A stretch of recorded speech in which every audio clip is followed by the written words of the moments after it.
Sophie and you're watching Science of It. This is the fourth video of our 5 summer science projects, and today it's all about aerodynamics.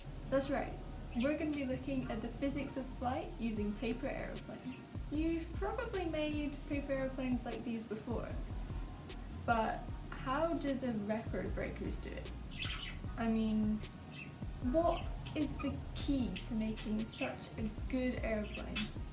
In 2012, John Collins set the world record for the furthest flight by a paper aircraft. It flew a total of 69.14 meters, which is really far for a paper aeroplane. So you might have guessed, we're not going to be making any paper aeroplane. We're going to be making John Collins' world record breaking glider. All you'll need is an A4 piece of paper. First, fold down the right hand corner till it meets the opposite side. Then do the same with the left hand corner. When you unfold it, it should look like this. Now take the right hand corner and fold it to meet the crease that you just made, and do the same on the left hand side.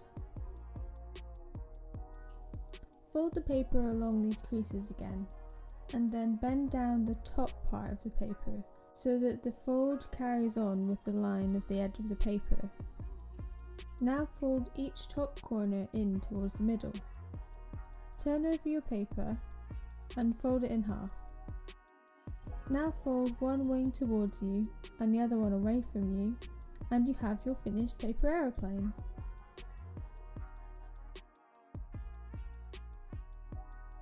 Right now you can see that the wings are pointing downwards. We don't want this because it reduces the lift available to the plane.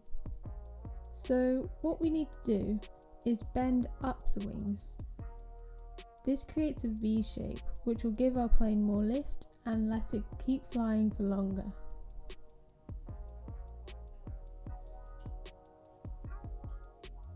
So now all you need to do is try out your plane. You can change the wing shape to make your plane do different things. See how far you can get it, if you can do any trick shots, or why not see if you can get a really accurate flight and hit a target. But how do paper aeroplanes work, or any aeroplanes for that matter, and what keeps them in the air? Newton's third law says that for every action there's an equal and opposite reaction. I actually did a whole video kind of based around Newton's third law, so if you want to recap on that, click there. Air flows over the surface of the wing, and it follows the shape. So if a wing has the right angle, the action of the wing on the air is to force the air downwards. So this means that the reaction is the air pushing the wing upwards. This upward force is called lift, and the amount of lift depends on the speed of the air around the wing, as well as the density of the air.